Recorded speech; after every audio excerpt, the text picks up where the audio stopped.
Hello everyone.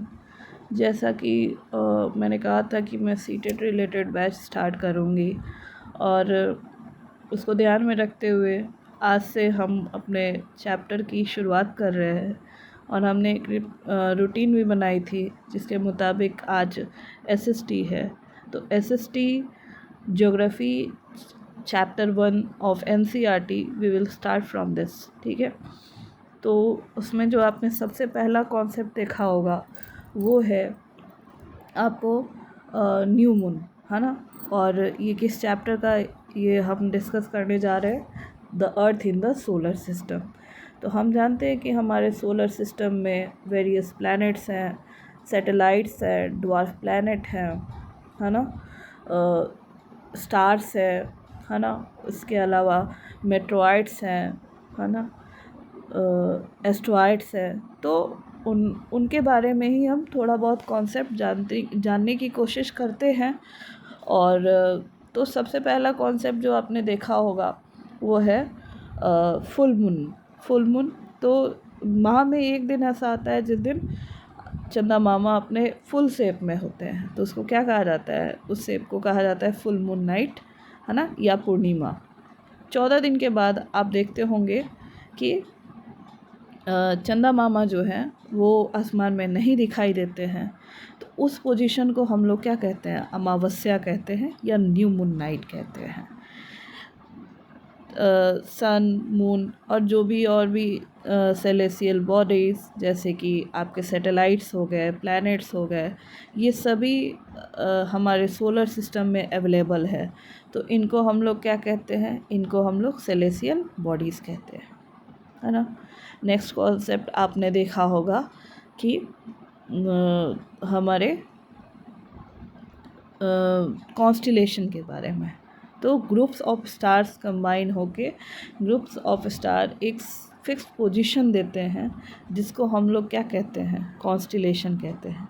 जैसे Ursa major और big beer एक तरह का क्या है, कॉन्स्टिलेशन है ना। नेक्स्ट आपने देखा होगा कि पोल स्टार क्या है, पोल स्टार को ही हम लोग नॉर्थ स्टार भी कहते हैं।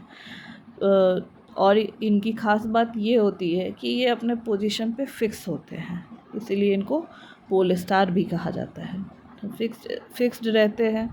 और जब लोकेशन बेस्ड डिवाइसेस जैसे जीपीएस, कंपास, इन सब चीज़ों का जब खोज नहीं हुआ था, तो जो ट्रैवलर्स होते थे, जो लोग होते थे, ये लोग आपको नॉर्थ स्टार की मदद से ही, जिनको हम लोग पोल स्टार कहते हैं, डायरेक्शन का पता करते थे, है ना।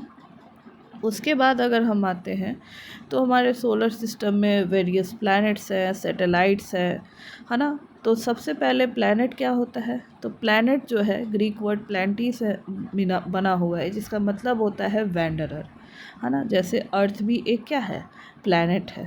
प्लैनेट की ख़ास बात ये होती है कि इनके पास अपना हीट और लाइट नहीं होता है। कुछ प्लैनेट ऐसे होते हैं जिनके पास अब मून है, चांद है, अपना सैटेलाइट है। कुछ प्लैनेट ऐसे हैं जिनके पास अपना मून नहीं है ना। कुछ प्लैनेट ऐसे होते हैं जो आपको टेरेस्ट्रियल प्लैनेट जिनको हम लोग कहते हैं, जो लैंड सरफेस मतलब सॉलिड होते हैं, सॉलिड शेप में होते हैं, जैसे फॉस्फोर प्लैनेट जैसे मरकरी, वेनस, अर्थ, मार्स। और कुछ प्लैनेट्स ऐसे भी होते हैं जो गैसियस होते हैं, है ना, जैसे जुपिटर, सैटर्न, यूरेनियस, नेपच्यून। ठीक है, तो ये हो गए प्लैनेट्स की बातें। अब है सन। तो सन हम जानते हैं कि सन भी क्या है, एक स्टार है। कुछ स्टार्स ऐसे होते हैं, बेसिकली स्टार्स ऐसे होते हैं जिनके पास अपनी हीट और लाइट होती है, और उनके हीट और लाइट को जो प्लैनेट्स हैं वो ऑब्जॉर्व करके, और उस पे हम लोग दिन या ये सब देखते हैं, लाइट देखते हैं, है ना। तो जैसे कि हमारा नियरेस्ट स्टार कौन से हैं, तो हमारे नियरेस्ट स्टार हो गए सन, जिनके हम लोग मेंबर है। सन बाबा हेड है और बाकी के प्लैनेट, सैटेलाइट, ये लोग उनके बाल बच्चे हैं। ठीक है, तो ये हो गया सन के बारे में, है ना। तो इसी तरह से अभी का क्लास हम लोग कंप्लीट करते हैं। Thank you.